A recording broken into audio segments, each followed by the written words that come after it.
আসসালামু আলাইকুম। আমাদের বাংলাদেশের মানুষদেরকে একটা বিষয় দেখানোর জন্য আমার এই ভিডিওটা করা। দেখেন, তারা একদম রাস্তার শেষ মাথা থেকে এদিকে এই পর্যন্ত, এদিকটা পর্যন্ত কত সুন্দর করে বাইকগুলা একদম সুন্দর করে একটা নির্দিষ্ট দাগের ভিতরে একটা বাইক রাখতে যতটুকু জায়গা লাগে আড়াআড়িভাবে কি সুন্দর করে লম্বা করে রাখছে। দেখুন, কিন্তু আমাদের দেশে কি প্রচুর পরিমাণে অটো, সিএনজি, রিক্সা, সাইকেল থাকে, কিন্তু এগুলো যত্রতত্রভাবে রাখার কারণে রাস্তাটা ঠিকভাবে ক্লিয়ার হয় না, যার কারণে রাস্তা আসা যাওয়া করতে জ্যাম লাগে, মানুষ মারা যায়, দুর্ঘটনা মারা যায়।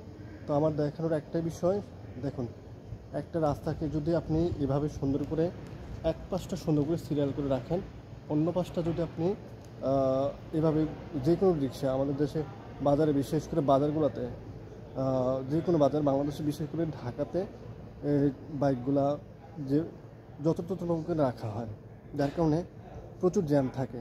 তো দেখুন, শুধু বাইক না, এখানে গাড়ির পার্কিংও ঠিক একইভাবে করা হয়, গাড়ির পার্কিংও ঠিক একইভাবে রাখা হয়, যার কারণে এক পাশটা কত ক্লিয়ার, যে কোনো গাড়ি আসা যাওয়া করতে বা যাইতে খুব সুন্দর হয়।